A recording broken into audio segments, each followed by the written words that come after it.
Hey everybody, this is Dan, This is Ron. and this is a nominee questionable movies. And this week we watched Batman versus Two-Face, the final film featuring Adam West. And College. And they got both Catwomen. They got sorry, you might want to say everything all over again. I was sorry. So we watched Batman versus Two-Face, and sorry, go on from there. I promise not to sing this time. And so it's got an all-star cast. It's an animated movie, which allowed them to do a much more graceful having old men play much younger people thing than say The Irishman did. And yeah, it's got an all-star cast. You got Adam West, Burt Ward, William Shatner, Julie Newmar, Lee Merriweather, and then a bunch of no-name people who all do a good job. Steven Weber. I noticed Steven Weber. Okay. Yeah, which was he was Alfred. So he had 3 lines. Right. Alfred gets kind of not a whole lot of Alfred gets a lot of, so the credits scene in this movie is one of the best parts of the movie. You just have these repeating animations mixed together of every member of the cast of the movie dancing. Yeah. Like they were at a go-go bar in the 60s, and it's just everything. I mean, it's basically like a great 3-episode run of the 60s Batman show, except it's animated. Yeah, because we don't just get Two-Face, we also get King Tut, Bookworm, Hugo Strange. Is he from the comic books? Probably. Catwoman, and then brief appearance by Joker, Penguin, Riddler, and I don't remember who else. Yeah, I think there was one more, but I can't remember. And we get 2 Catwomen basically, Julie Newmar and Lee Merriweather. And for literally no reason, one of them just becomes Catwoman halfway through the movie, kind of like on the show how one of them became Catwoman for no particular reason halfway through the run of the show. And just like the show, you've got a lot of postmodern winking going on here. Yeah, and there's all sorts of funny allusions, references in the they redo the infamous climbing up the wall scene. Yeah. They redo the Batman slapping Robin meme. The wall climbing scene it was a reference or a throwback to the 1966 movie. Right, and it was also referenced a lot of times in Clerks, the animated series. Wait, how do they make reference to that? Remember the episode where they get locked in the freezer and they're having it's the second episode and they're having a flashback episode, but none of the flashbacks happen in any of the other episodes. Oh yeah. And they keep flashing back to Jay and Silent Bob doing the Batman and Robin climbing up the wall thing. At least 3 or 4 times. Oh, that's great. I've probably seen it because it's only 6 episodes or so, right? Yeah, you've definitely seen it. The only way you could get it on home video was all the episodes in one package. Okay. So yes, by the way, thank you, Dan, for lending me the Clerks box set? Oh, the Clerks X. Clerks X. Yeah. Can you? Yeah, the 3-disc Ultimate Clerks edition. Yeah. So it's got Clerks, the theatrical release, Clerks, the original cut. Mm-hmm. And what else? Oh, and then the extras, bunch of commentaries.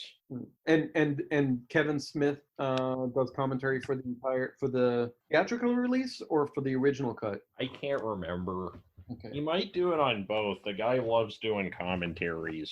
He loves talking and just going on and on. Oh yeah, we talked about that when. And I have another one for you. What's that? Mallrats. I am holding up the DVD, and it is a 2-sided DVD.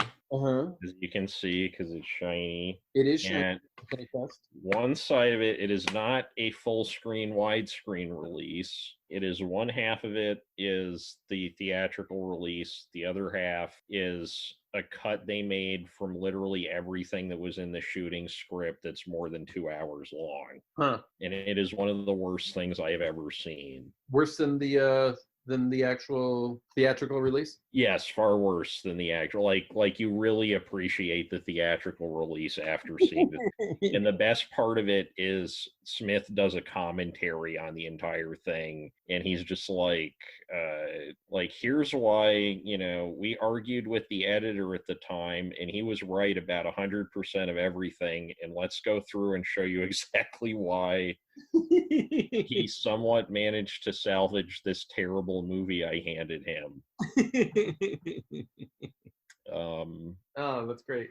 Yeah, you get I think there's a little bit of extra Stan Lee time in there. Oh, There's a whole the TS subplots. There's 15 minutes of him talking to the bald guy who's the father of the love interest of TS at the beginning. That's just yes. interminable because the bald what's his face, the bald guy that was in that movie, that guy is a horrible. I mean, Kevin Smith is not great at getting the best out of his actors. That was never his strength as a filmmaker, but that guy is just so bad. You mean the actor in general, or in the movie? In Mallrats. Okay. I think Ben Affleck is pretty well. I don't know. Ben Affleck, it works, but I don't feel like he's doing particularly good acting in that movie. The only person who's really the two people who can kind of run with the movie acting wise seem to be Stan Lee and Jason Lee. Okay. Everybody else, at least in my opinion, even Jason Mewes seems kind of confused and he doesn't. Yeah, it's just not a strong movie. Yeah. No. Although it was the first one I saw and I loved it when I was 11 or 12, and it's oh my God, this is the most vulgar movie I've ever seen. Yeah. Well, I think I've told you this before, but this warmed my heart when I was at work, and I was we had a meeting, and then almost everybody left, and me and two of the people that reported to me were just cleaning up or leaving, and they were talking about something. One of them mentioned Mallrats, and the other one referred to it as a classic. Because they were younger than me, and that one, they've seen Mallrats. Two, the whole notion that it was a classic, but also three, that a Kevin Smith movie was a classic. They didn't know what Clerks was. Really? Yeah, Mallrats was. Oh, that's weird. Yeah, I had to explain that Clerks was his first movie, and I had to explain who Kevin Smith is. I don't remember if they heard of Chasing Amy, but yeah. But yeah, I was like, oh my God, they called it a classic. Mallrats a classic, but still, a Kevin Smith movie, a classic. There's got to be a lot of, because I mean, Kevin Smith DVDs, when I'm out looking around for DVDs, I see more Kevin Smith DVDs than pretty much anything besides collections of Arrested Development or Chappelle's Show. Those are the three most common.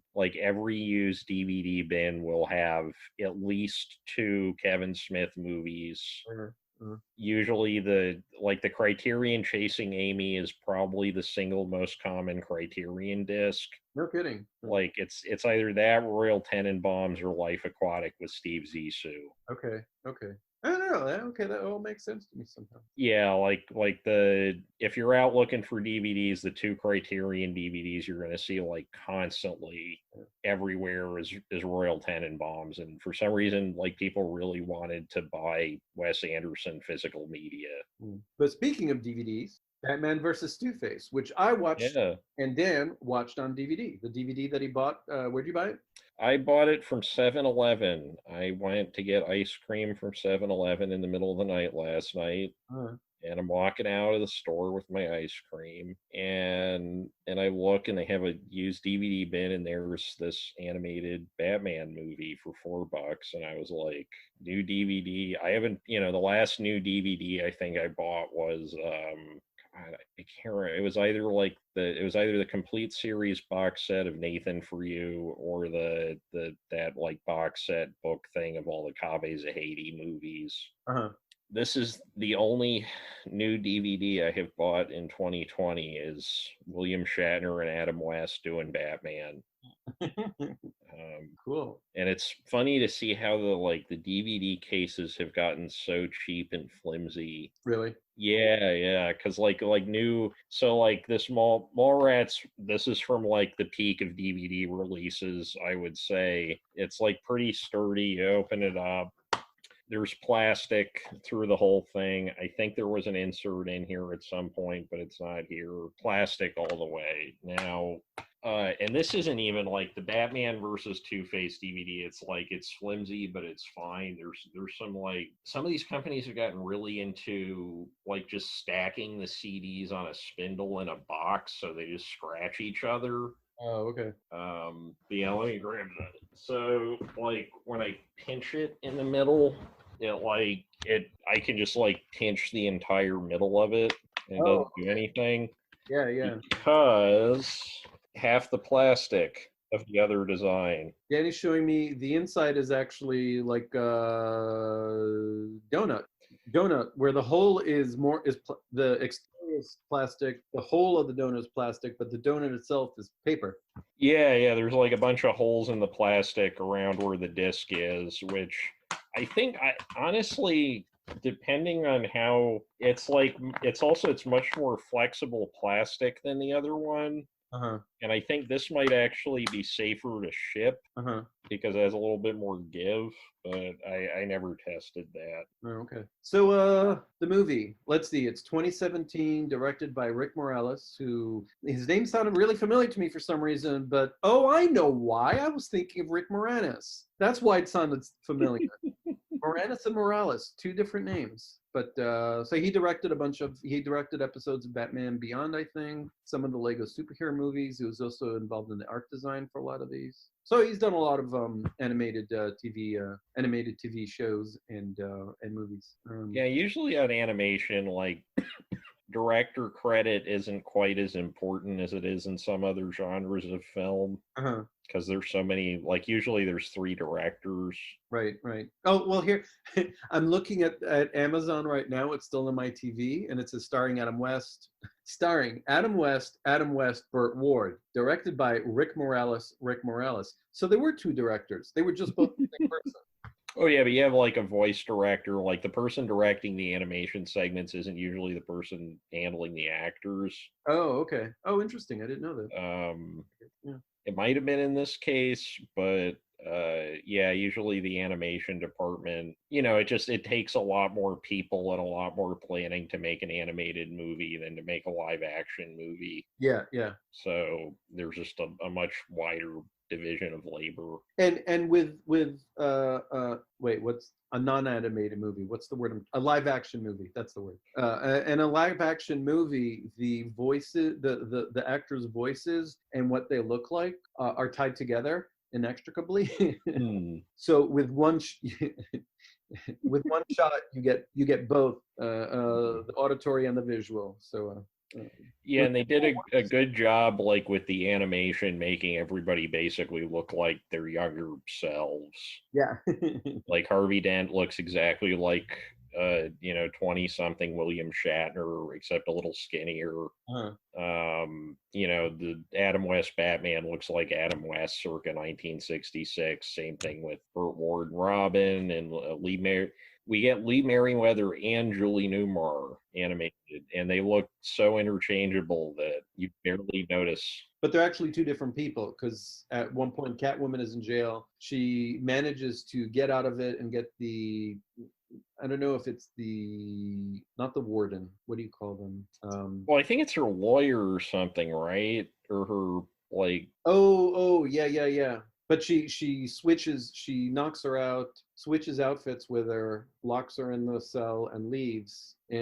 But oddly, the quote, well, no, the new Catwoman, the faux Catwoman, briefly says, get me out of here. She's escaping, and then 5 seconds later, she's enjoying being Catwoman. And you got to think, like, if she was completely knocked out, like that Catwoman suit is pretty tight. Like, it would be really awkward trying to get that onto a completely limp body. Yeah. Plus, in that whole process, you have to undress yourself. You have to undress her, and then yeah. So there's the taking off the clothes and putting the clothes back on. Wow. So do you want to go over the plot briefly? Yeah. So so Batman, Robin, they're hanging out as Dick Grayson and Bruce Wayne. They meet up with Harvey Dent and Doctor. Oh God, what's his name? Hugo, Not Doc. Hugo. Hugo Strange.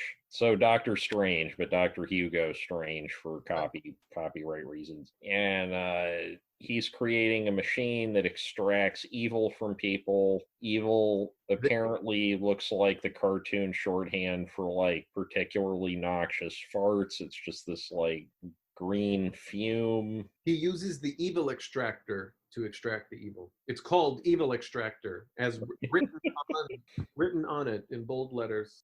And they put like those things that look like salon hair dryers that always suck out people's brains or things in movies Mhm. on each of the villains. Joker, Penguin, Riddler, and some others, but not Catwoman. Yeah, Catwoman's not Catwoman. And they do this. There's a nice little touch where they all have their names written on like laminated labels on each little like evil extractor yeah, thingamadoodle, which is very true to the show. Like the show was very obsessed with like generic black on white labels for things. Like in the movie when he's getting the bat shark repellent, it has like that printed label that just says bat shark repellent on it. yeah. Like everything he's like Martha Stewart like that, right? Like everything's labeled. And We even get a bat holding cell, which has a plaque over it that says bat holding cell.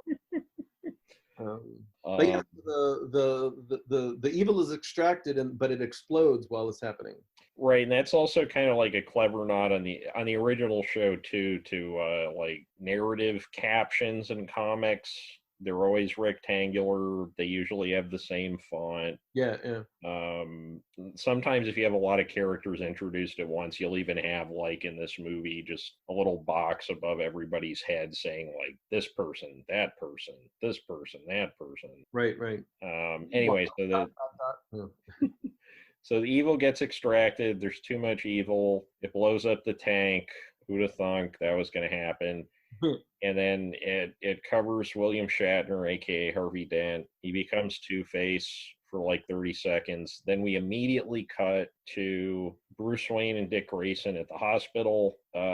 We completely missed any kind of Two-Face action, and Harvey Dent just had his face repaired, and he got a demotion at the district attorney's office. Instead of being the lead DA, he is now the assistant to assistant DA. Yeah. And so, but just one thing. But yeah, what we missed was Two-Face as a criminal, right? Rehabilitation of the criminal. But what we get a lot of is Robin being very jealous of William Shatner. There's a lot of Batman and Robin gay jokes in here, but they're like pretty tastefully done. I think the only like really overt one was like Alfred's sort of girlfriend saying like, "Oh, you're going on one of those fishing trips you two always go on," or something like that. Yeah, but there's this long and like honestly I think the plot that the movie spends the most time developing is this like Dick Grayson is jealous of Harvey Dent, but Batman is like he's got like a total friend boner for Two-Face. Yeah, well, they're best. Harvey Dent and not Adam West, Bruce Wayne are best friends. Right, but we don't see any establishment of the friendship, so it all just plays as very weirdly homoerotic. Oh, totally. Probably because of Dick Grayson and aka Robin, aka Burt Ward. It's just like every line that Robin has in this movie is just like, oh yeah, well, I thought your best friend was Robin. Yeah. But okay, so Two-Face, Harvey Dent is now back to normal. He doesn't look like Two-Face anymore, and he's rehabilitated. And then we see what was it, King Tut, I think. Mm-hmm. Oh yeah, I totally forgot about the King Tut plot line. Because there's other. It's like a 2-part episode of the 1960s TV series. That's totally what it was. So we get some extra villains in the process. Right. 3-part episode, really based. It was an hour and 12 minutes. So that'd be, that's like a 3 episode. Yeah, I figure it was like 23, 24 minutes. If it was going to come on TV today, like the average length of a TV episode is usually 21 to 23 minutes. So this would be like, this would be a 3-part opening episode. And that's actually a common thing in a lot of, like Batman Beyond, they did that. The first 3 episodes, it's a 3-part episode. So they could re-release it on home video as quote unquote Batman Beyond the movie. Okay. Thundercats did that. The first 5 episodes of Thundercats were recut together as just one long movie and then released on VHS. Okay. So King Tut, King Tut does some crimes and he ends up getting caught. He actually has a dual personality. He's also a professor of Egyptology and who is horrified at what King Tut does. And he knows that he turns into King Tut, and he hates it. He finds it.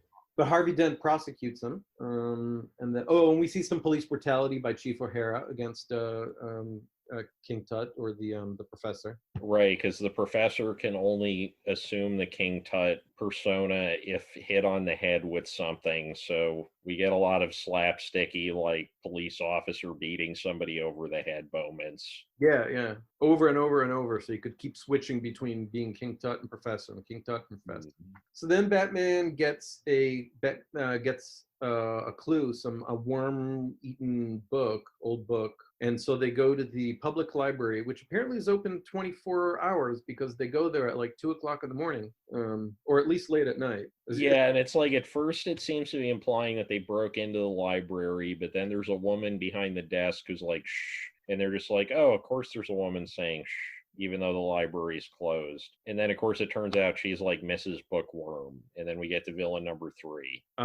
Right. But they catch... Bookworm is going after going after irreplaceable rare books. And we know that because there's a sign pointing to the irreplaceable rare books collection. But Batman and Robin catch him. They say, the Batman says, we caught you because of the clue. And Bookworm's like, clue? What clue? What you talking about? And it turns out both... and in the rare book room of the like museum or whatever, there was a comic book spinner rack that is labeled as such. Oh, right. That's beautiful. But go on. Oh, I was going to say, I figure there's stuff like Action Comics #1, Detective Comics I forget what was Batman. 27, thank you. I was thinking 537 or something, but no, that's something else. So It's Finest Comics #3. Okay. I think that's the first Captain America. Wait, we're talking about Batman. Oh yeah, no, I was trying to think like expensive comic books you would have in that room on a spinner rack. Gotcha. And then we got Fantastic Four #1, and Spider-Man #1, and I bet they're all of them. Okay. Showcase #4, the first Silver Age comic with the Silver Age Flash. Okay. That's a big one. I realize we're mixing Marvel and DC now, and this is the DC universe. In the DC universe, people read Marvel comic books. You don't read a Batman comic book. Batman is real life. Right. It's like how on Gilligan's Island they watch Alf, but in the Alf world, he watches Gilligan's Island. Right. On that very special episode of Alf. Mm-hmm. So, the Bookworm's like, what clue? And he's taken away. The books are stolen. And so Batman's like, whoa, there's something else going on here. And realized something about the Bookworm's plan had to do with the #2, and King Tut's thing had to do with the #2. And so he realizes, oh, maybe it's Two-Face. But that can't be. It can't be Two-Face. Right, and there's a great scene of Batman and Robin in the like bat cycle whatever thingy. Or no, they're in the Batmobile, and they're both like they're just saying the words #2 over and over again. It's like it's like a covert Beavis and Butthead moment. But so then blah blah blah blah. We actually then we see Two-Face with his split face, the human Harvey Dent side on one side, and the evil, creepy, green, mushy side on the other side. But then we also see Harvey Dent, so it's like not clear. Are there two separate people? And he talks to Two-Face on a telephone at one point, and it seems to be implying they're separate people because you don't see him moving his mouth for both parts. Right. It's funny because like the Two-Face portion and the Harvey Dent portion talk separately, separate voices, separate mouth movements, and at one point they even start punching each other. Mm. The right side punches the left side of the face, and the left. Yeah, both sides strangle each other in the big finale. Yeah, yeah, yeah.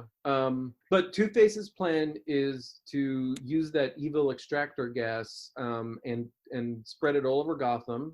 He flies in a plane and he's spreading it all over Gotham and turning people, all the citizens of Gotham, into Two Faces.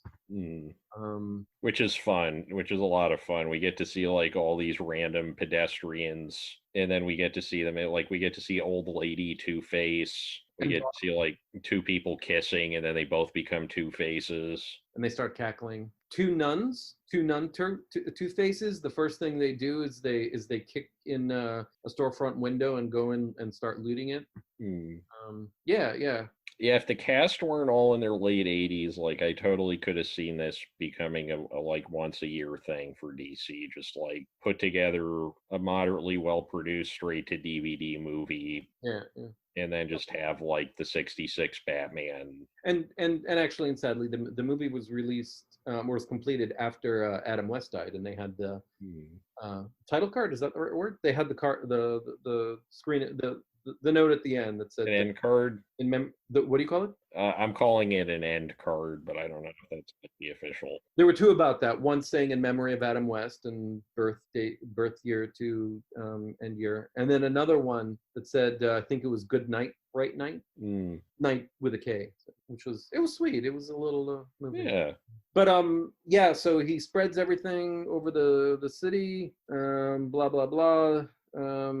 It was sort of interesting as like a final work. It didn't have any feelings of like everybody does sound noticeably older than they did on the 66 show, but the actual plot itself, and there aren't any like moments directly referencing like death. What do you mean? So like think about Xanadu. Like everything in Xanadu, the movie is about like Gene Kelly looking back on his life, preparing for death, pondering immortality, etc. Most final film, and I mean, I guess like Adam West didn't have any creative control over this film. He was just there for the voice, but there are like a lot of winking nods to Batman mythology, but there's not. It doesn't have the sense of being a final film the way that a lot of other final films do, almost inadvertently, which is sort of interesting to me. Yeah, this seems like it's part of a series. Yeah, it seems like they could come out with another one of these in 6 months. Right. If, obviously they can't because Adam West is dead, but... And it doesn't even feel like a first film. Yeah, it feels like I think they might have made one of these earlier. Let me look up. This is gonna bug me. Let's see. Oh, yeah, there was one before called Return of the Caped Crusaders. Also with Adam West and Burt Ward. Also with Adam West and Burt Ward, and it has Julie Newmar, but no Lee Merriweather. Okay. And Steven Weber. Okay. Oh, cool. All right, we'll have to watch that one too. So. Yeah, that'll. But okay, do you want to describe the climactic scene where Batman and Robin are tied to a giant coin? Wait, just before we get to that, one of the important things about Two-Face is that he has a coin. It looks like a quarter, basically. It's just a quarter, but one side of it is scratched out. No, it's not just a quarter. They're both heads up. Both sides have face, but one is scratched. So it's got two faces. Right. Like two heads on it. So, but that's how he decides, okay, should Batman live or die? Flips the coin. Oh, it's the scratch side. That means he dies. Oh, it's the non-scratch side. He said. Okay, so now do you want to describe that climactic scene? Yeah, so Batman and Robin are tied to a giant quarter, tied to a catapult, which is aimed to release and send them face first into a giant pile of spikes, because that's the easiest, most efficient way to take out superheroes, apparently. Yeah. And there's like an auction where we get to see all the villains for one last time. Yeah, it's literally the set of the match game, like verbatim. And they all bid, and like the Joker's like, oh, I'll give $1 million for Batman's secret. Oh, and also like Two-Face discovers Batman's secret identity. Right. He discovers it. He knows that it's Bruce Wayne and Burt Ward, not Burt Ward. Yeah, Dick Grayson. It's Dick Grayson is just an alter ego of Burt Ward. yeah. Well, he Bruce Wayne's ward, Dick Grayson. So that gets very confusing. Or Burt, yeah, Burt Ward. Anyway, yeah, so they have a bachelor auction, and No, wait. You didn't finish that scene. oh wait, right. So, or sorry, I said bachelor auction, but I was like the picture in my head was the villains. Okay. It's a bad. Um, right, there's a lot of doubling in this movie, which I mean makes sense if it's the Two-Face movie. But yeah, so they're all bidding. Catwoman comes in out of nowhere. It's the new Catwoman, and she's like, "I'll give $5 million," and then all the criminals are like, "None of us have $5 million." Wait, but together, if we all pool our money, like, let's just do that. But then, like, you'd think if they'd thought of that before the auction, they could have pushed the price down, right? Like, if you're going to collude at the auction, why would you do it for twice the price? Because like you don't have to, in a standard auction, you don't have to bid $10 million just because somebody bid $5 million. You can bid like $5.5 million or something. Right. They're just kind of like, oh well, here's all the money in our pockets, Two-Face, right? And anyway, so she makes this bid. Batman figures out some way to wiggle on the coin so that they don't get hit by the spikes, and they just spin around in circles on the coin instead, and they end up taking out the villains with this giant coin. Wait. One thing. Catwoman's not part of the old boys club who pulled together the 10 million. Catwoman frees Batman and Robin from. Right. She slices the ropes that are holding them. And at the beginning of the movie, we see Batman like hanging out with Catwoman outside of a prison cell, and he's like, "Yo, we can totally like do it, but you got to wait 37 months because you're in prison." But yeah, so they fight all the other villains. Catwoman helping, right? Catwoman help. Oh, wait, just one thing. When the all those supervillains pool their money together, they're pulling cash out of their pockets, and they're all like, between them all, they had $10 million in cash that they were holding, and they're big bills because none of them had more than 3 or 4 bills in their hands. Yeah, like you wonder how they managed to consolidate the cash that much, but anyway, so they get out and they manage to. There's like a fun scene where they're in the bat helicopter plane thing. Robin has his own machine gun turret in the bottom, and Batman, of course, has an antidote for the Two-Face serum, and Robin is just like Vietnam level, just like. Like shooting it anywhere and everywhere. They're bombs. Yeah, they're bombs, but they're like gas bombs with like anti-Two-Face gas. Because it turns out that like Two-Face's thing is like the evil extractor gas in its purest form. It's not like actually acid on his face. Right. Because the original origin story, it's acid that gets poured in his face. Mm-hmm. So what do we have? Oh, and how is Two-Face caught? I can't remember. Yeah. Like Batman chases him into an oil refinery that's exploding very slowly for being an oil refinery. And yeah, like we get to see William Shatner argue with himself like a minute. That was like great. That's when we have the Two-Face / Harvey Dent fighting, right fist to left cheek, left fist to right cheek. Yeah, it's sort of like Jim Carrey in Liar Liar when he's like in the bathroom stall and he's like hitting himself.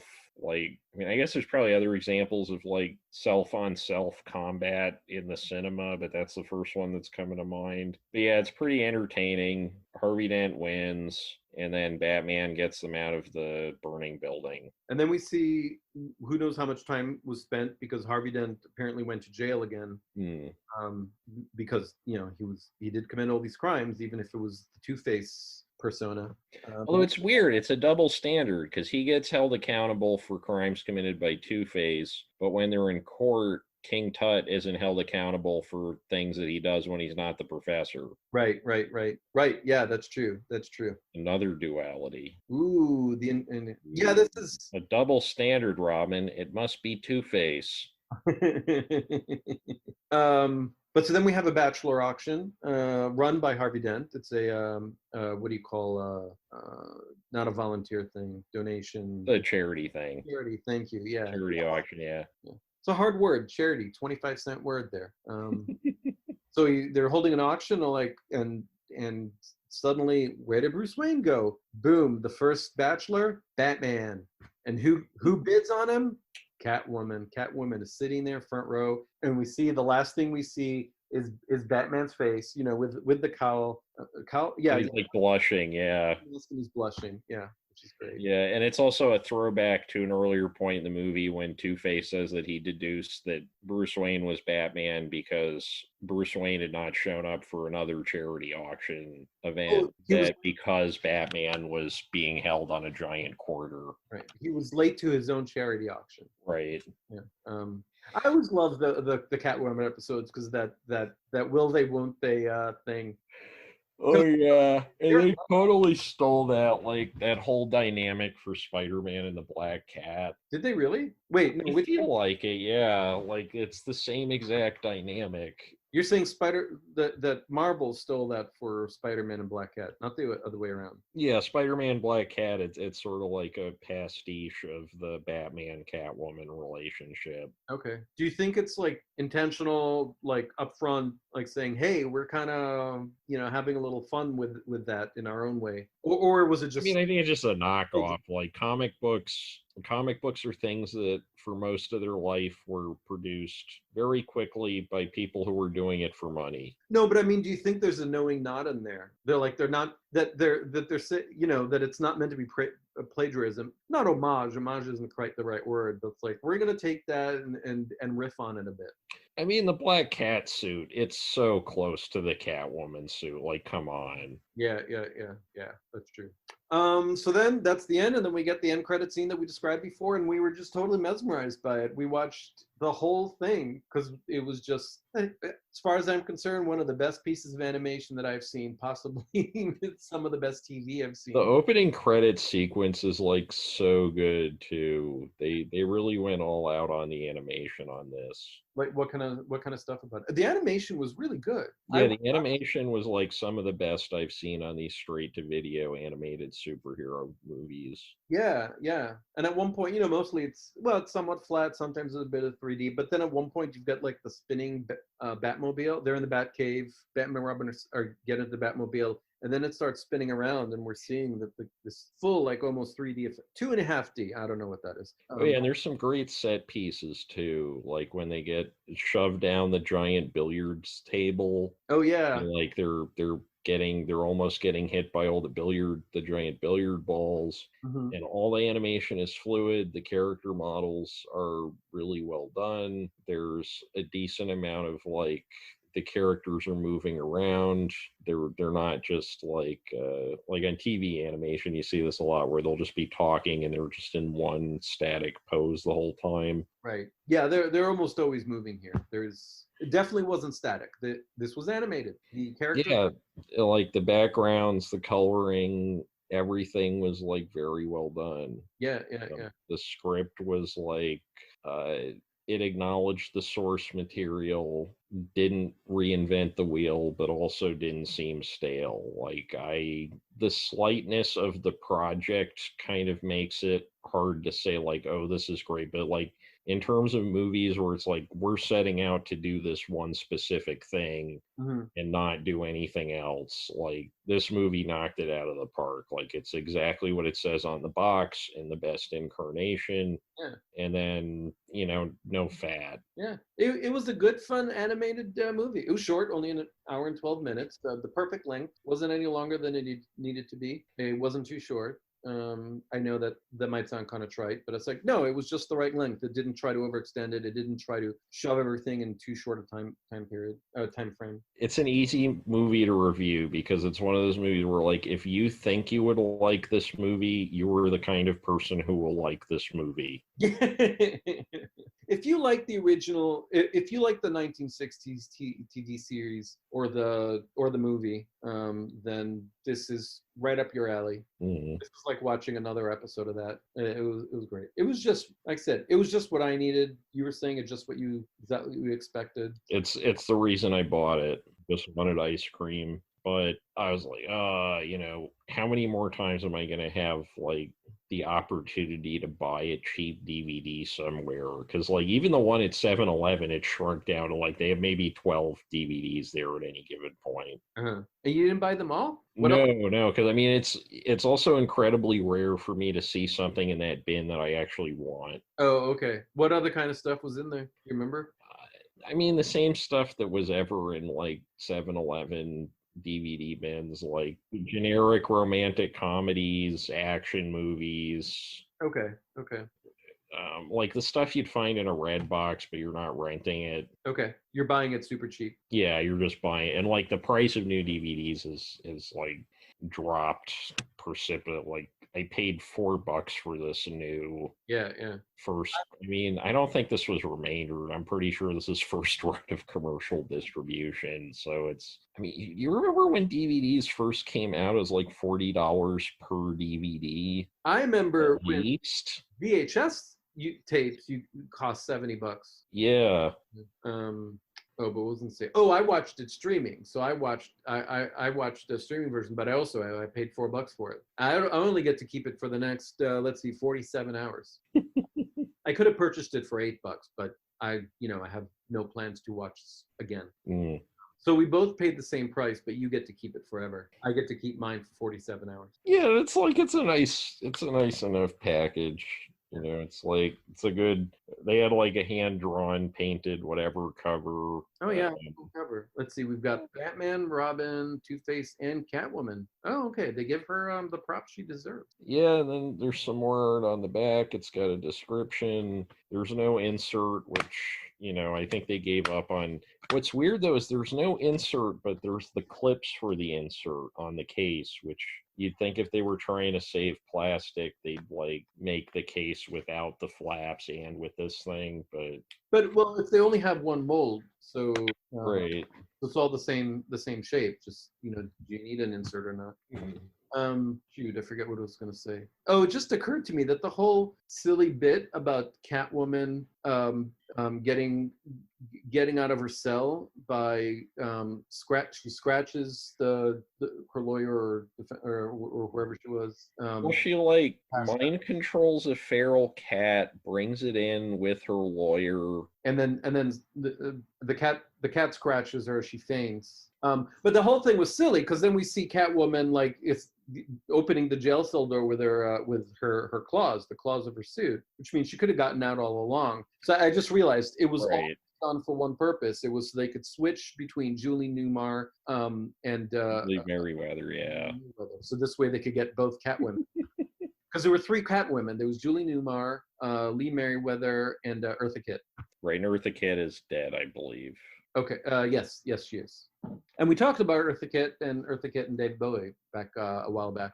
Right. So, yeah. It's too bad we could have had 3 Catwomen, and the reasons for having them. Yeah, I mean that could have been cool. But, yeah, there's a lot of logic that has that same kind of like, is it lazy, is it insane, or is it stupid kind of appeal that the original show had.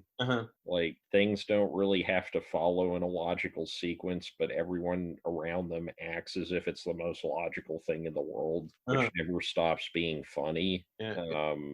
Right, like, oh, okay, of course she can mind control feral cats, and right, and like she could have gotten out of that cell the entire time. Yeah. And there's at least 2 or 3, like there's no logical consistency to the movie, but that kind of enhances it because that was never, logical consistency was never the appeal of the original show. Right.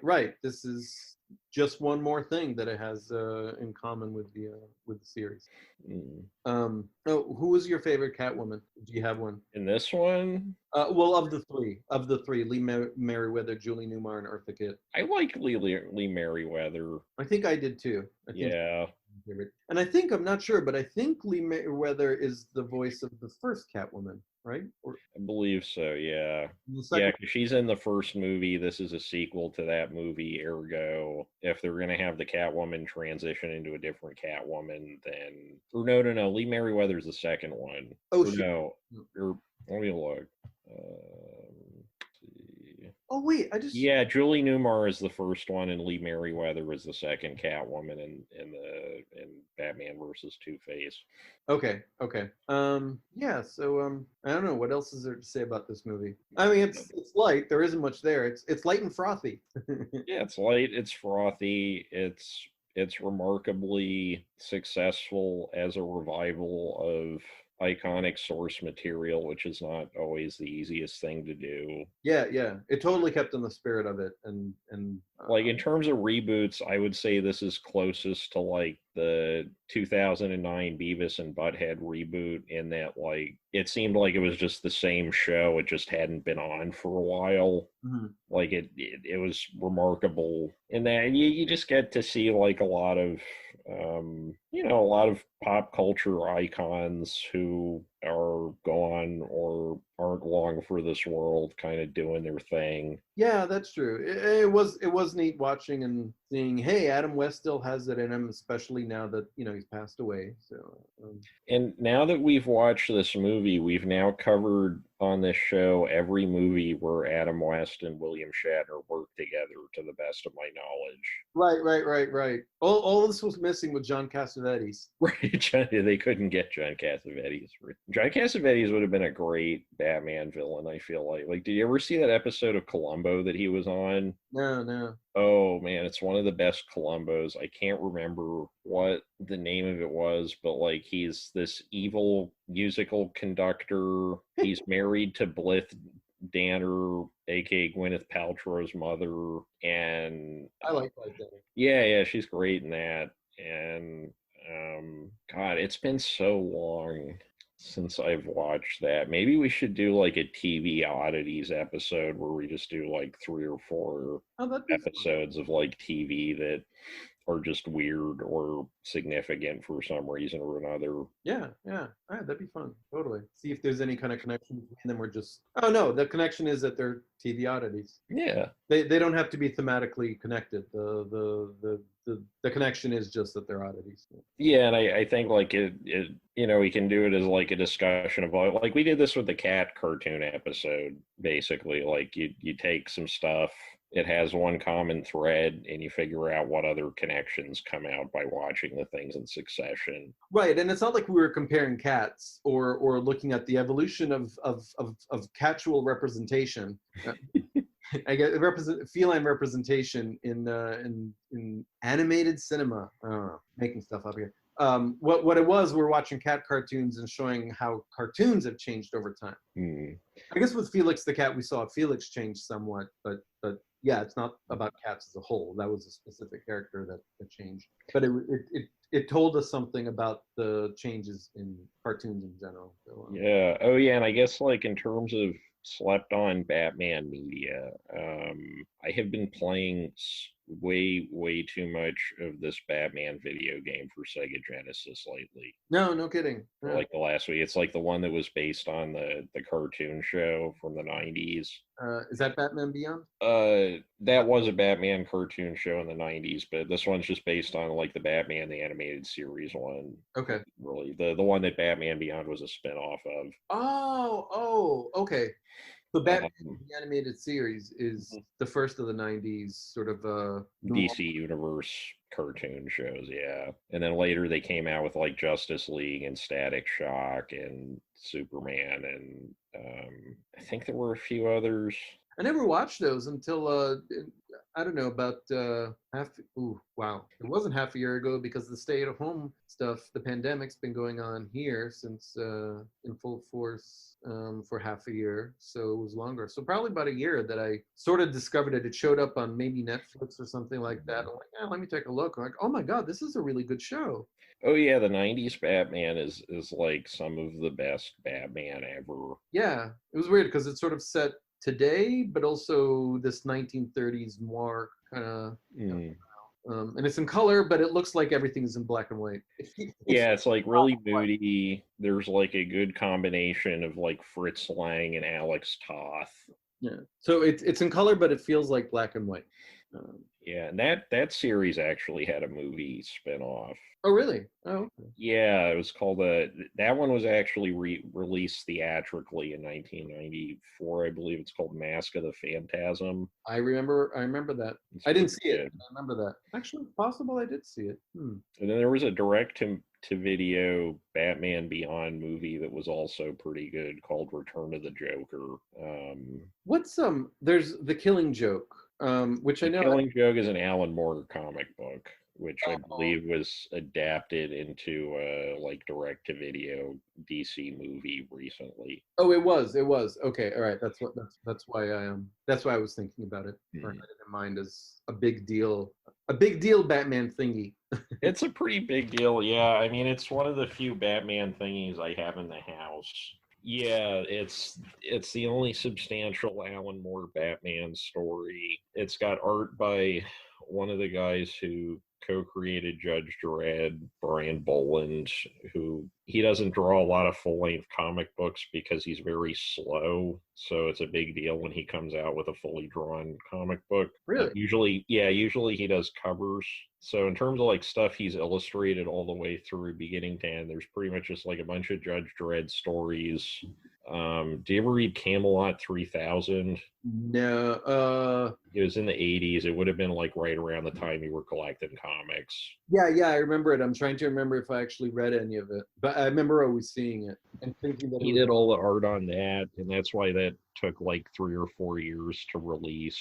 Okay. But yeah, so he does all the art, and it's also where the original Batgirl gets shot. In The Killing Joke? Yeah, in Killing Joke, the Joker shows up, shoots her in the spine. She's like paralyzed from the waist down, and then she becomes Oracle, and that's the beginning of the Birds of Prey series. Okay. So Batman versus Two-Face. What else? What else is there? Oh, so the Sega Genesis game, it's amazing. Oh, right. Okay, so graphics, some of the best on the entire Sega Genesis, and I've been using a flash cartridge, so I can say that confidently now because I've been looking at random Genesis games all day, all night, because like I can do it now. The difficulty is punishingly hard. If you've ever tried to play Contra on the NES, it's about that bad. Okay. But it's so good. The music's so good. The animation's good. The level layout is good enough where you don't mind that it's so frustratingly difficult.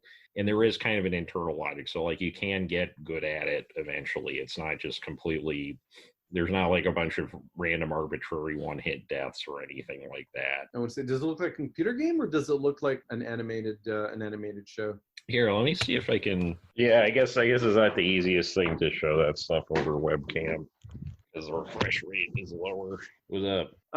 Sorry, just side note, I just did a quick check. Markey defeated Kennedy. Markey won. Yay. Thank goodness. And the first time that a Kennedy was defeated in Massachusetts. Ever? Yeah. Damn. Yeah, a Kennedy has never been defeated. Although I saw something and somebody pointed out, and then Ed Markey has never been defeated. Yeah, thank goodness. Yeah. Anyways, sorry. So I was trying to show the thing on the TV, but it's probably easier to just send you a link to a video. Okay, especially if it's not just for me; it's for everybody listening. Right. But yeah, it captures the feel and the design work of the cartoon very well.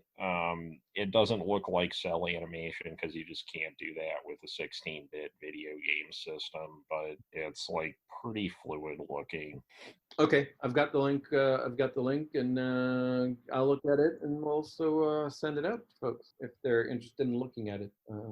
Yeah, it's like it's very. There's a part with where you're just fighting this giant mechanical cat. I think it starts at like 41. Let's see, it starts at like 40:28 on the video, or 40:48 on the video, and you're just like, there's this insane looking mad cat thing, Uh-huh. and it's like super trippy. And then there's like a level where you're just like in a kingdom of mushrooms, but it's like nothing like Mario. Yeah, that's what I was thinking. It was Mario Brothers. Yeah. Cool. All right, I'll check it out. And eventually one day when it's safe to come over and visit, I'll. It's two players, so we could totally like, I could float us through this game probably by the time the pandemic's over, because I can beat the first three levels so far with no deaths, Oh, nice. which is insane. And I've noticed other video games I'm playing feel a lot easier now, just because it's like video game boot camp. Like if you can play through this game, you can play through just about anything. How long before this wave ends? 2, 3, 4 years? Yeah, I could probably speed run this thing by then. Yeah. Like I can basically speed run Comic Zone at this point. Like not world record level, but I can beat the entire game in about 25 minutes. Dan, this is fun and all, but it was more fun going over to your place and hanging out and watching, sitting on the couch and watching with you, or with you and the perennial pod guest Elizabeth, Mm. and then recording in the same room. We even had the microphones at one point. It was a lot more fun that way. Yeah. Okay. Dan is holding up one of the microphones, which is not being used because there's no need to. So weird. I just spent a few days on the Cape with a couple of friends. They have a house there, and they're the only people. They let me into their pod after I don't know, 4 months of it just being me, with a few times meeting a friend or friends in a park somewhere, sitting 20 feet apart and all that. So they let me into their pod. So I visit them. We hang out. No masks. Walking around the house, not social distancing, and it's wonderful. So I'm so looking forward to reconnecting with people again. And it was fun going over to your place and sitting on the porch. And it was all awkward and trying to set up, basically we were staggered and behind each other. Elizabeth on the right, then you 6 feet on the left, and then me six behind on the right. And Wait, what kind of sound do you have on your TV? what do you Like, what's producing the sound? It's two of those like Amazon speaker thingies, right? mean? Oh, the Echo Dots? No, I'm using the it's just the built-in speakers. Oh, okay. I'm trying to. Maybe I should get like a standalone powered speaker, because that would be really handy to have for the projector. This is some exciting podcast discussion right here. Oh, you mean if you do it using the projector on, again, doing the outdoors projector on the blanket thing? Yeah, if I'm like using the projector outside, because the projector's actual microphone, or the projector's actual speaker, it's like pretty loud for a projector speaker, but projectors are very loud. And when you're outdoors, you need to make things louder than you would when you were indoors, because you don't have any sound bouncing off of anything. Right. No, I don't think you can use. I don't know if you could use the Echo Dots if you can connect them like that. Maybe you can. I think what I got to do is I got to find one of those used like iPod docks. Like there's a million of those out there where it's just like your iPhone or iPod, where it's like a speaker. You plug your iPod into it. It's like not a great speaker, but it's loud, and it'll play the stuff off the iPod while charging it, and you can plug it into a wall. So no amplifier. I have one of those not USB, Bluetooth speakers, which I think you can also plug in, so it's a wired connection as well. I don't know. Yeah, that would work. Yeah. Okay, I'll check. Yeah, I mean, it just needs to be loud enough to, because, like, I mean, if you're screening on, if you already got the projector noise, it doesn't really matter whether it's mono, stereo, or whatever, so long as you can hear the dialogue. Yeah. It's nice to hear the stereo in stereo, but you've already got enough. Surround sound. Oh boy. Yeah. I miss surround sound. Yeah. So what else? Anything else about Batman versus Two-Face? Not a whole lot to say. All right. Yeah. Just if you want it, go grab it, because it's what you think it is. Yeah, and you don't have to go to the 7-Eleven. Well, if you go to the 7-Eleven, it's not going to be there because I bought it. All the 7-Elevens in the world, you found the one The only one that has that. Well, they never have consistent inventory is the thing. Like I don't understand where 7-Eleven gets their movie because it's like Walmart. I understood where they were getting their clearance DVDs for a while. When it used to be like, $10 was a clearance DVD. Hmm. They'd have like that giant metal crate just filled with them at Walmart. Hmm. And like most of that was obviously remainder lots. 7-Eleven, they've just got to, I don't know, maybe like corporate buys one giant remainder lot and then parcels it out 10 DVDs at a time to each store. So there might actually be another 1,000 of these floating around. Oh, I'm sure there's probably plenty of, I don't know. It would be interesting to, I'm not sure what phase we're in the phase out of DVDs yet. Mhm. Because like a lot of the stuff like VHS that was released between 2006 and like 2009 is incredibly rare. Yeah, I have you've seen my DVD collection. I mean, it doesn't compare to yours. We're still talking about 100 DVDs or so, but I stopped buying DVDs, what, 10 years ago? 5 years ago? I don't know. Yeah, most people stop buying new DVDs about, yeah, 5 to 10 years ago. 10 years ago, I think people were still DVDs still had a little bit of a grip, but it was like CDs after MP3s came out. I actually did buy a few DVDs in the last few years, including two that I bought in the last month, and that's because there were movies in which Marilyn Monroe appears, small bit parts. But that's part of Matt and I were doing or Matt and I did the Marilyn Monroe completionist film. What's the word I'm trying to? Marathon. Film marathon, movie marathon, Marilyn Monroe movie marathon, and we watched every single thing, including ones in which you see her chin, basically. So two of the movies weren't available anywhere. So I found, or actually Matt found the two DVDs for sale on eBay. So I've got those, and I wanted to watch David Bowie movies, and there's one movie starring David Bowie called Absolute Beginners, and it's sort of a musical, and it's horrendous. So I paid for a copy of that. And would you like it? Because I don't want this in my house anymore. It's not a good movie. Sure. Well, you know what? I'll give you the two other movies. One of them is a Mickey Rooney movie with a tiny bit with Marilyn Monroe in it. Also, not very good, but. Oh yeah, when you start doing like completionist runs or like you start digging for obscure stuff, you realize like I don't know, I haven't had any desire to sign up for a streaming service. And I mean, the last time I had Netflix, it's because I bought a used Wii and somebody had left it logged on. I got free Netflix and they never used their Netflix once. Like the entire recommended section was just me. That or like Netflix Wii doesn't talk to Netflix Smart TV or whatever. But I think I got 10 free months worth of Netflix off of that until they ended service to the original Nintendo Wii. But like up until like 2 years ago, I was watching Netflix on a Nintendo Wii. Oh, okay. But yeah, like I guess like Netflix, it's great for somebody who doesn't know what they're looking for and just wants a big menu and to pick something. It's kind of like going to a restaurant, right? Yeah, yeah. And if you know exactly what you're looking for, 8 times out of 10, if I'm looking for it, it's not going to be on one of the streaming services. Right. If we were to have reasonable access to all this stuff, I'd have to have 4 or 5 streaming service subscriptions. Yeah. So it's just more worth it to me to have like DVDs. Okay. Yeah, that's my worry always about streaming and buying on there. Because usually, if I usually use, I'm looking at Netflix, so I'm paying a monthly fee for Netflix, but I'm not paying for individual movies. For Amazon Prime, they're the movies that are included with Amazon Prime, so no extra charge. But then there's also just most of the movies and the things that I want cost money, so I almost never watch them. I almost never rent. Although I did watch the new Bill and Ted movie came out.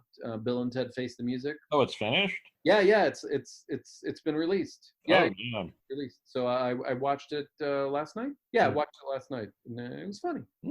It's fan service. It's yeah. It's not a great movie, but it's fun. That was something I thought this movie did really well because there's a little bit of fan service in there, but by and large, it's just trying to be a straight-faced episode or well, I mean, as straight face as any episode of the '60s Batman should. Like the fan service doesn't seem really, really intrusive, Uh-huh. which I think is a problem with a lot of these reboot, revival, reunion type projects. Right, right, right. Well, when we saw what do you call it, Jane Silent Bob reboot, that was sort of very That like, was pure fan service front to back, which Kevin Smith does fan service yeah. better than most. Like he wears it very charmingly, I think, in a way that certain other things don't. Right, he wears it on his sleeve. He's telegraphing to us. This is fan service. This is fan service. This is fan service. Yeah, but Bill and Ted is fun. I own it because you could only it was rent and own for the same price, and it's roughly the price of going to the movie theater. Because it would be, I don't know if it's actually playing in any movie theaters, but it's I think the only thing I've heard of coming out to movie theaters was that the New Mutants. Oh, okay. I know Tenet. Tenet is Oh, Tenet, yeah. They had like a big thing in the Onion AV Club a few like a week ago where they were just like, this movie's coming to theaters. We won't be reviewing it. And they're just like, we don't feel like we can ethically review movies released to an actual theater right now, which is kind of wild. where nobody can go see them. Or will Well, I mean, you can go see them. It's just incredibly risky, and you don't want to do it. Yeah, that's what I mean. You know, people don't want to go into most people don't want to go into a movie theater right now. They'd love to, but they won't.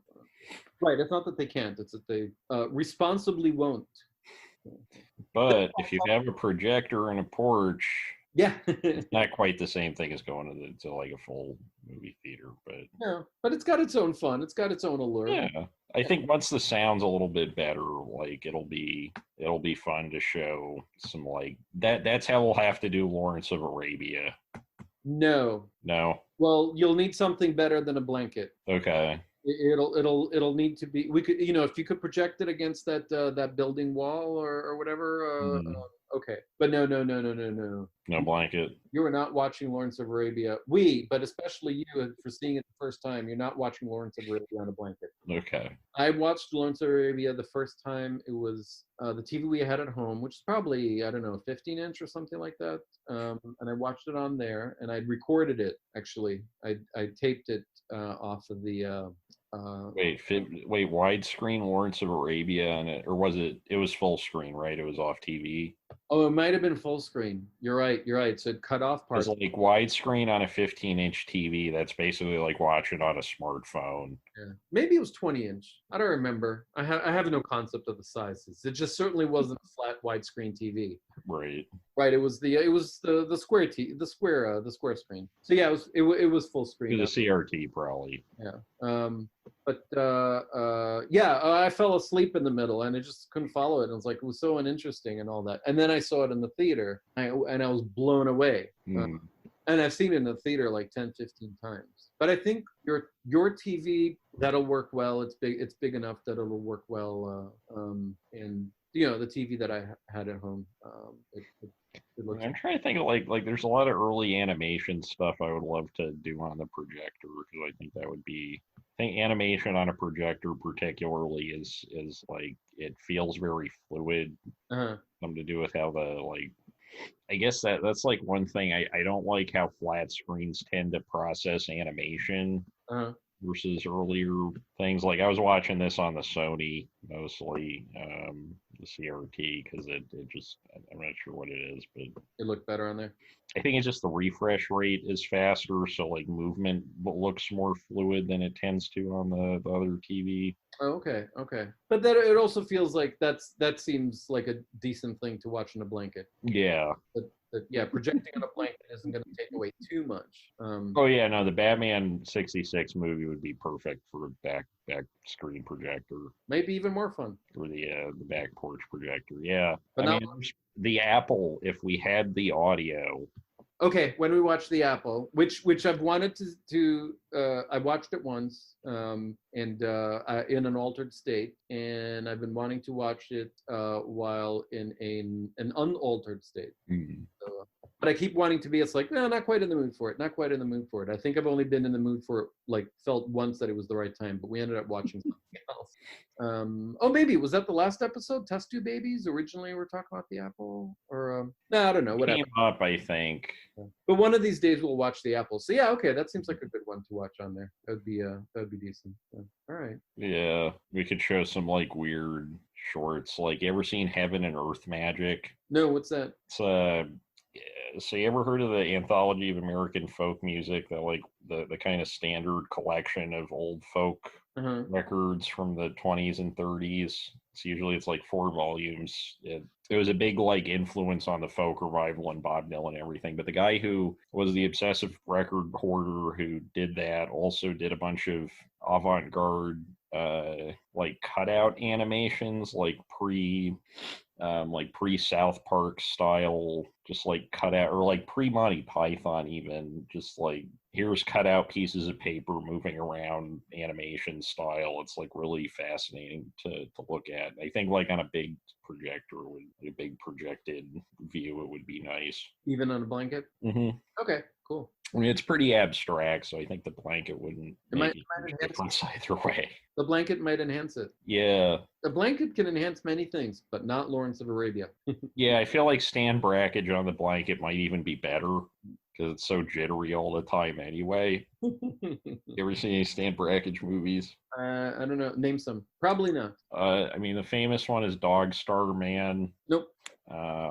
So I probably haven't seen any. If I haven't seen Yeah, he did like a bunch of short. I mean, he made a lot of short movies, but they're all like he did a lot of stuff where he wouldn't even shoot a movie. He would just get the film strip and then he would like glue things to it and then run it through the projector. So there's like a 3-minute movie of just like random moth bits. Yeah, I mean, he did a lot of like very, very short movies, so I can screen 1 or 2 of those. Okay, cool. Let me come over. Yeah. All right. Sorry, go ahead. So yeah, so I guess that's like pretty much. I feel like we're veering out of podcast land. Yeah. Okay. Well, I want to read you something. All right. I'm going to read you something. I found this in a book. Mm. You can learn more about a person from their voice than from anything they say. People would apologize after stories. I'm sorry, that story has no point. And it would take me a couple seconds to process. I loved the stories with no point. The point was a lie, an end, something morbid. Most people didn't understand this, my fetish for the cul-de-sac sentence. Does that sound familiar? Yes, I wrote that. That is from Dan's book. Every time I check my messages, somebody thinks I'm dead. A memoir of Occupy Wall Street. Dan pretty much ran the info desk at Occupy Wall Street in New York. So I'm finally reading his book. And it's pretty late in the book too, isn't it? No, it's like page 30. It's been a really long time since I looked at that book.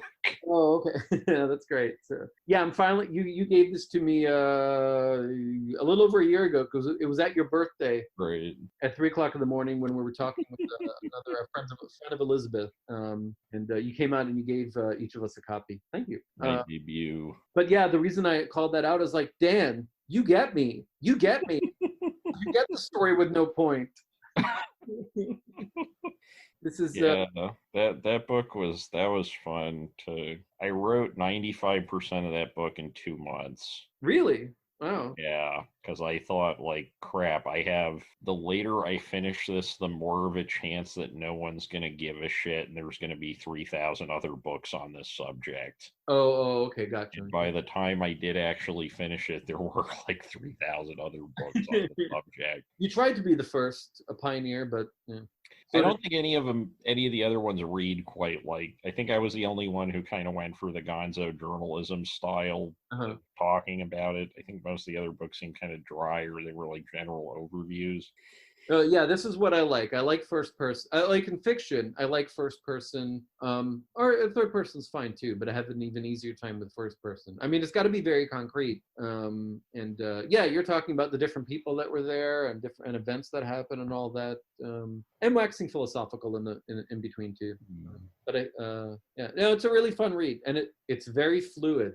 I don't know what that means, but it's very fluid. Which is funny because it's like it's a Frankenstein. What do you mean? Well, I was like keeping a blog for 5 days, and then I got overwhelmed doing that and running the table. Uh-huh. So I stopped the blog. So the things that say blog entries, those were actual blog entries that are like very slightly cleaned up. Uh-huh. Everything else was basically stories I was telling people when they called me on the phone, Uh-huh. which is how I also wrote the other book that I wrote that hasn't been published. I guess I tend to write like, especially memoir type stuff. I tend to compose it verbally, like when I was doing stand up, I would repeat variations on jokes to different people a lot to get responses to figure out, Like what joke works, what doesn't.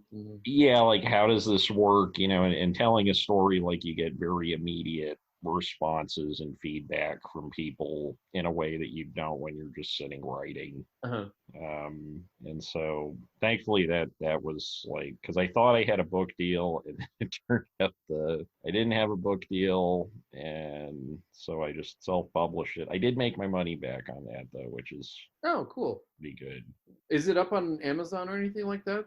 There should be, so the physical copies have illustrations. The ebook does not have illustrations, and I'm not very good at ebook formatting. So if there's any like weird inconsistencies in there, forgive me. But yeah, there should be an ebook available for like $3 on Amazon. Oh, okay. And the physical copies are $10 because $3 basically was the threshold when I signed up for the Amazon publisher thing to get to basically, it was like if I charge more than $3, then Amazon was going to get like 70% of the sale. Uh-huh. And if I just charged $3, then it was the opposite. And I was like, I don't know, I didn't know how the thing was going to do. Uh-huh.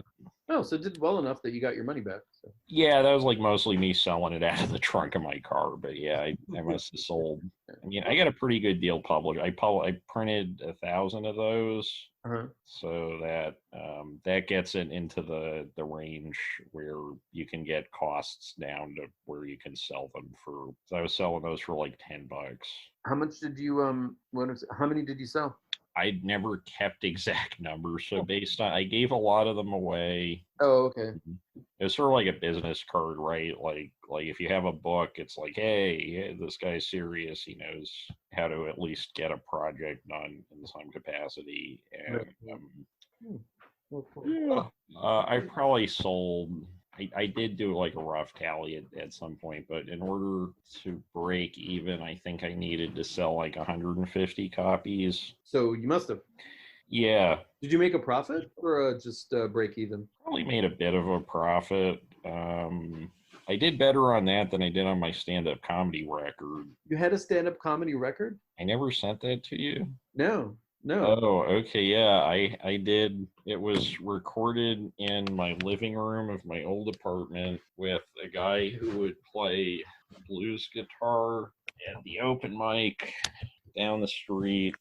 We recorded it all in one take, and I was it's called More Apocalypses That Probably Won't Happen, and it's on I think it's on Bandcamp. So there's a link for that. Yeah, it's online. You could still buy it if you wanted to, but that sold 2 copies. I never came out with. Making a physical release can be like a big deal in terms of like actually getting any kind of momentum for something. Mhm. But here is the complete album. Okay. Dan just sent me the link. I'm copying it, and is this something that we can share? Yeah, sure. Yeah, I mean, I still presumably get money in my PayPal if people buy this.